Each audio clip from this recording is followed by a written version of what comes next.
from the Mutual Broadcasting System. This is STRAT, Strategic Risk Assessment Talk. Now, retired Marine Intelligence Officer and globally recognized risk expert Hal Kempfer.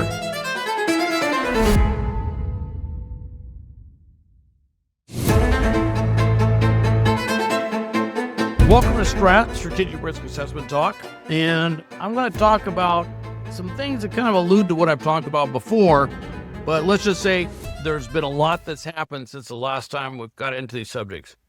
First off, I'm going to mention that there's a new Pentagon operation called Operation Southern Spear. That kind of is encompassing everything that's happening in the Caribbean, and to a certain extent, I think it also incorporates what's happening in the East Pacific in terms of going after drug cartel boats, but there's a lot more down there sitting off the coast of Venezuela and the Caribbean that really needs to be looked at closely, because this is well beyond the capability you need to take out drug-laden fast boats or semi-submersibles. So I'm going to talk about that. And then I'm going to kind of lay out some things. I think there's a possibility of a really big deal, if you will, in the Middle East.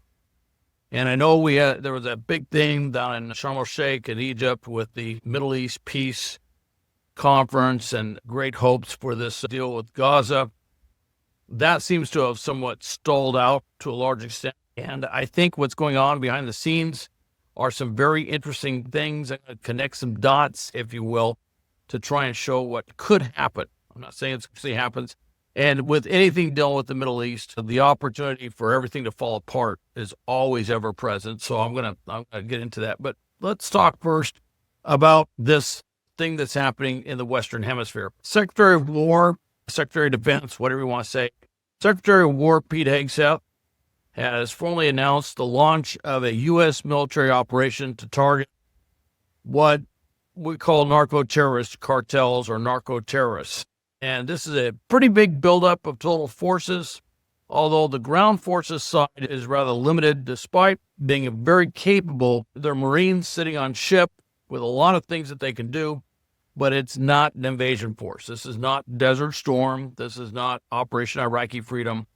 This is not a force that's going to go in there and overthrow a country. It's just not that big. Although if you listen to some of the media reports, and you certainly listen to the rhetoric coming out of Venezuela, they're trying to build it up to sound like there's an invasion force sitting offshore, but it's just simply not that big.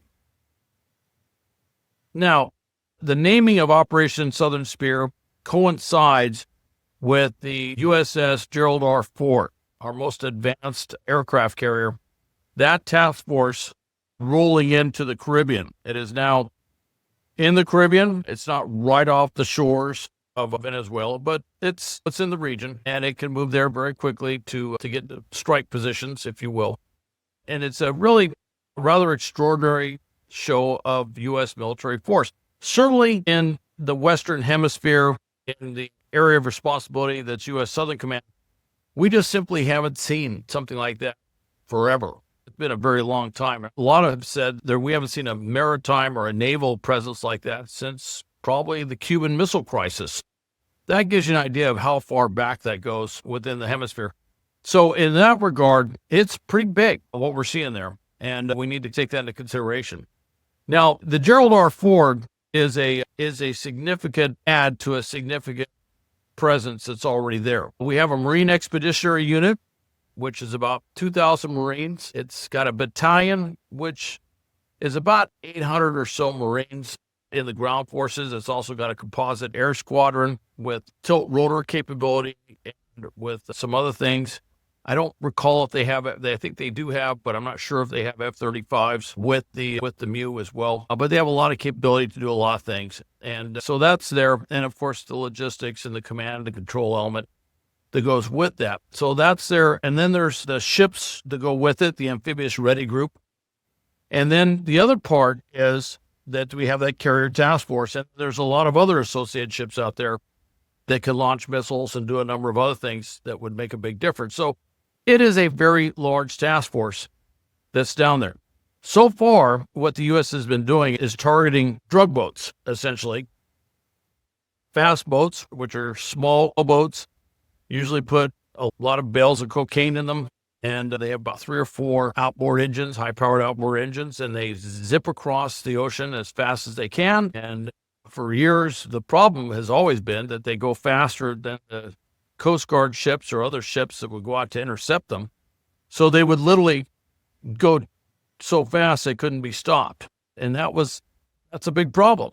And unless you have something on the far end to stop them, to greet them when they hit the shore, you often just lose the opportunity to stop the load. It was very frustrating. We could see them. We knew what they were. We could clearly identify what they were about, but we had no way to stop them. That changed in early September when we started basically blowing them up, hitting them with Hellfire missiles or whatever ordnance we were going to hit them with and destroying them. The other thing that they have are these semi-submersibles remind me a little bit of what used to call submarines at Disneyland, in that they don't completely go underwater. The conning tower and some of the top of the craft are always above water, and it basically moves not at a fast pace, but at a pretty deliberate pace across the ocean. But because of that, is very low profile. So it's difficult to see visually. It's very difficult to pick up on radar. It's going so low that it gets caught up in the ocean scatter, if you will, with waves and everything else. It's very difficult to see this thing moving out in the ocean. That's another thing. Those things can carry a lot of cocaine. It's not uncommon that there will be a few tons of cocaine that are in those things when they stop them. But the danger there is when they stop them, that the crew would often come out and the last person out would pull something or whatever, and they would scuttle the thing and it would sink to the bottom of the ocean. So you'd have the crew, but you wouldn't have the cocaine itself, which is the evidence. And some years back, they actually changed the law to make it a felony, basically to crew a semi-submersible.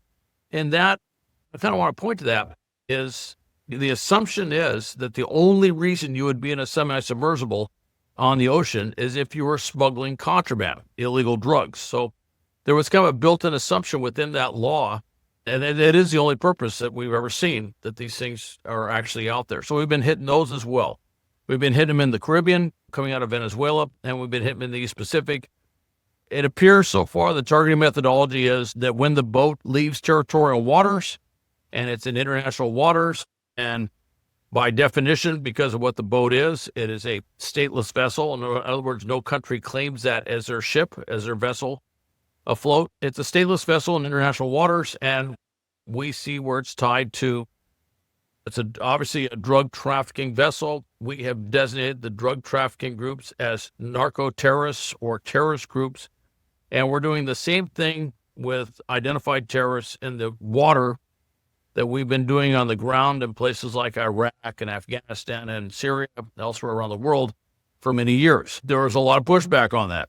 There's a lot of pushback on the international scene on that. A lot of people refer to it as extrajudicial killings, but that is the rationale behind why we're targeting those things. Now, President Maduro of Venezuela was not legitimately reelected to office. He got maybe less than a third of the vote compared to the opposition, but he completely rigged it to stay in power, and he went after the opposition with his security forces. And you may have seen that the head of the opposition recently won the Nobel Peace Prize because of her valiant stand against the Maduro regime, which is a left-wing pseudo-communist dictatorship in Venezuela. And then I should also mention that Maduro and his predecessor Chavez managed to take a pretty thriving economy with a very vibrant oil industry and just run it right into the dirt.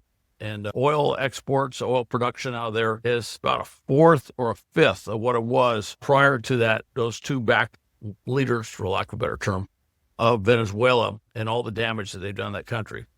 Now, Maduro is accusing the U.S. of creating false narratives to justify attacks on its vessels and to threaten the country. We don't see Maduro as a legitimate national leader. We see him as an illegitimate leader. We see him, and we have said that he is tied in with the drug cartels. And that's something that a lot of people have missed, is that over the last 2 decades, the government of Venezuela and the drug cartels that use Venezuela to transit narcotics to the U.S. and elsewhere around the world, they have become completely interwoven. The military and security forces have been pulled into the drug business. They facilitate, aid, enable the drug traffickers to move drugs from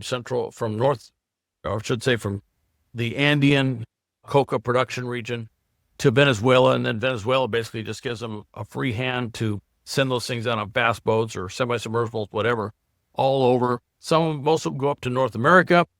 Usually what they'll do with the fast boats is they'll zip up to a little island, and then they'll transship it to something else, and then eventually makes its way up to the U.S., various different routes. The other thing we've seen, too, is they've been using those semi-submersibles to go all the way across the Atlantic, where they offload as far north as Europe off the Iberian coast. So we've seen a lot of this stuff, and with Venezuela basically saying, hey, we're open for business to drug traffickers, it has really enabled them to do a lot, and they have been doing stuff. Now, what the U.S. does not have is an invasion force to take over Venezuela. What we do have is an incredibly capable strike package force that could go in there and do a lot. That Gerald R. Ford, among other things, it has a different catapult system than the catapult systems that carriers have been using. It took a lot of work. It had some bugs they had to work out, but it's an electromagnetic aircraft launch system called EMALS, all right? And it's faster, smoother, more efficient, about 30% more efficient than the previous catapult system, which means it's more efficient to launch and recover aircraft in a quicker period of time, which means that you can do more strike missions, or what we call sorties, more flights of aircraft going in there to do strike missions than you could before. So it's a very capable platform for that, all right?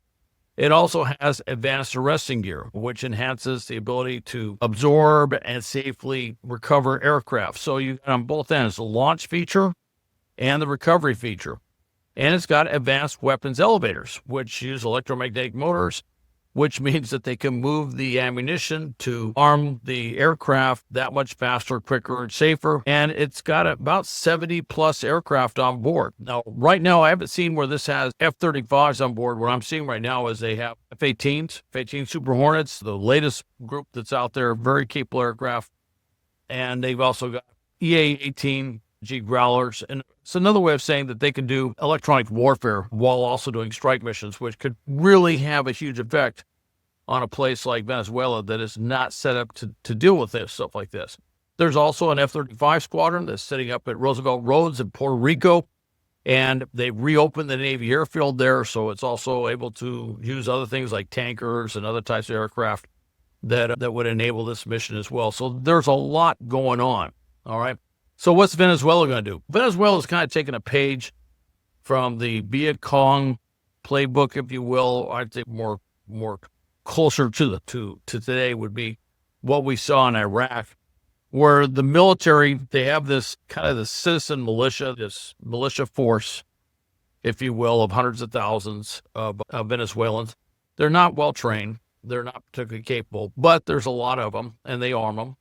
And the idea is that if the U.S. invades, that they would meld into the countryside with the military melding in the countryside, and they would work together as these guerrilla insurgent elements that would grind down the U.S. military presence. And that is a proven technique, and that's a proven tactic or strategy that a lot of countries have used over the years. The issue is I don't think we're going to do that. I think what we're going to do is we're going to use our advantages, which is our ability to do these deep strike missions. We can do a variety of raids. When I say raid, when you go in and raid someplace, your intent is not to take it permanently. The intent is to go in and usually destroy it. And so we use raids to basically debilitate a lot of these places, put uncertainty, fear within the security forces, the military, and the general population of what the U.S. is able to do strike missions. At some point, I imagine we're going to have air superiority rather quickly, and we may end up with air supremacy. What you saw with the Israelis in Iran, where they could literally just fly in and bomb stuff at will, and in doing that, eliminate the drug cartel facilities. And I think that'll be the primary thing, because the justification of what this is, going after terrorists, go after those things. But because of the way the government's interwoven with the drug cartel business, it is very likely that we're going to hit some government facilities, some military facilities and stuff, because frankly, they're working with the drug cartels. So that's what I would see if we're going to do something like this. And that's what I see Venezuela doing. Now, could Venezuela launch some sort of covert terrorist attacks? They're not going to invade the U.S., but could they launch some sort of covert terrorist attacks in the U.S., they could certainly try. And I think that we're on our toes to look at that. And I think that's something that we need to be very concerned about, is that they will do some sort of hybrid warfare thing, aiming at not the U.S. territory, U.S. interests in the region, maybe going after embassies or U.S. corporate industrial targets in Central South America, something like that, or maybe even try to attack one of our ships at sea. Anyway, there's a lot of different things I'm sure they're looking at, but I think the hope is, and maybe the planning is, that if they engage in this massive series of strike missions all over Venezuela, that the government will simply collapse. I think it might be a little optimistic to think that a democratically elected government by the opposition is going to suddenly take its place. But then again, President Trump has indicated that we're doing something on the covert action side. And so there might be more going on back there to put a new government in place very quickly than we realize. All right. Now, are the drug cartels terrorist groups? Let me give you the FBI definition of terrorism. The FBI defines terrorism as the unlawful use of force or violence against persons or property to intimidate or coerce a government or civilian population in the furtherance of political or social objectives. Now, if you look at the drug cartels in Venezuela, they have basically become part of the government, if you will. They terrorize the population. They intimidate. They've taken basically political control, if you will. They actually have political power within Venezuela. And that saw the same thing over in Colombia in years past. You see the same problem with the cartels in Mexico and elsewhere, where they power their wealth and everything gives them ability to control the political spectrum of what goes on in those nations and that society. So by that definition, you're getting pretty close to the FBI definition for terrorism, which is in sync with the international definition of terrorism as well. So there is an argument, certainly a strong argument, I think, to be made that these cartels are not just criminal organizations out there making money, that they're doing far more than that. All right. So that's Venezuela. That's Operation Southern Spear. That's what's going on there right now, and that's what could happen. Now, let me shift gears here. Something rather interesting is occurring. Steve Witkoff, the president's envoy, if you will, to pretty much everything I can think of, is meeting with one of the architects of October 7th.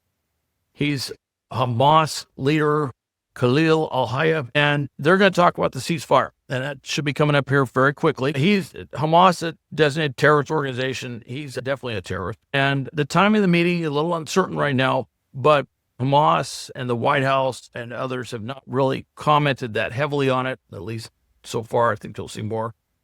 But the problem they're running into is we have this big agreement with Hamas. Phase 1, the Israeli Defense Forces pulled back to this yellow line, and Hamas popped out of the ground and immediately started basically killing everybody who would possibly oppose them on the streets. Summary executions, literally lining up people they didn't like and just shooting them in the back of the head, and basically reasserting themselves as a governing entity and as a terror element within the Gaza Strip. That's very painful. That is not the intent of the agreement, but something like this happened. And with that, the aid has been going in, and Hamas folks and folks aligned with Hamas have been jumping on the back of the trucks and stealing the aid and taking it for themselves, which again undermines what the intent of this was supposed to be. And there's not a lot of movement towards disarming Hamas or putting in a new governance or governing body separate from Hamas. And so things are stalled out, in other words. And so this is a bold move. Now, there's some other things going on as well. The U.S. is committed to selling 48 F-35s, air superiority aircraft. It's our highest-end aircraft out there right now for fighter bombers. And we're going to sell them to Saudi Arabia.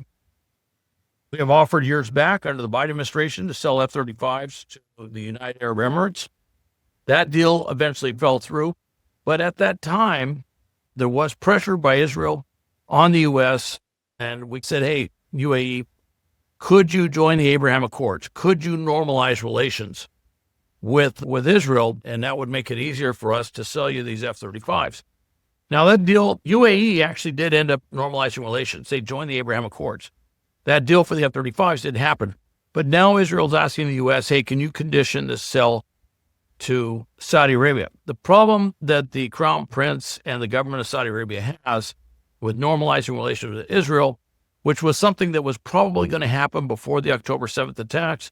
That's one of the big reasons that Hamas was motivated to do the October 7th attacks, was to derail that, which they have done for over 2 years, is that for political reasons, certainly within Saudi Arabia and within the region, the Saudis need something that points to an eventual Palestinian state, that the Palestinian people will eventually have their own nation state at some point in the future. Israel's internal politics are such that they're having a very difficult time coalescing around that. And certainly Netanyahu's coalition, his far-right coalition, there's members of that coalition that want to send the Palestinians literally out into the desert, if you will, in some sort of exodus thing or whatever, and just send them out there and send them out to different countries of the world or whatever, and come in and simply occupy and take over the Gaza Strip, the West Bank, and everything else. So you got some pretty extreme views represented in Netanyahu's coalition there that he's trying to deal with. So what they said is, hey, we would like to condition the F-35 sales to normalizing relations. Obviously, you see Saudi Arabia has a political problem with that. Okay, MBS, Mohammed bin Salman, the Crown Prince, is meeting with President Trump this week. They're inevitably going to talk about the 5 deal. That's going to be a big part of what's going on there. They're also inevitably be talking about the request by the Israelis to normalize relations. Now, while all this is going on, the U.S., Saudi Arabia, and other Arab countries have a draft resolution before the UN that they've all signed up on. It's been circulated around, been looked at and stuff. And basically, it's a resolution that leads to a point where at some point in the future, there's at least the aspirational goal of a Palestinian state. The U.S. has signed off on this. We have agreed to it. That is big. We have opposed a number of resolutions that have been talking about Palestinian statehood and all this stuff, but we appear to be okay with this one. Now, this is a big deal, and if Israel could acquiesce to such a thing, and it takes out, obviously, very strict requirements of when this thing would take place and other things, if it was put in certain terms, what I do see is this. I see a way of, if Israel can acquiesce to the resolution, Saudi Arabia could have what it needs to normalize relations with Israel and join the Abraham Accords. And I'll get to what that does regionally. And that puts tremendous wind in the sails of Witkoff talking to Hamas, saying, you've got nobody out there that's going to support you guys. You're done. You saw what we all did to Iran. The Saudis are normalizing relations, which is exactly what you're trying to stop from happening with October 7th. You're going to have to disarm and go along with this thing. I think that what I see is the possibility of a grand bargain, if you will, of a big deal where the interests of all the different parties could potentially be met. With that said, do I see that thing falling apart?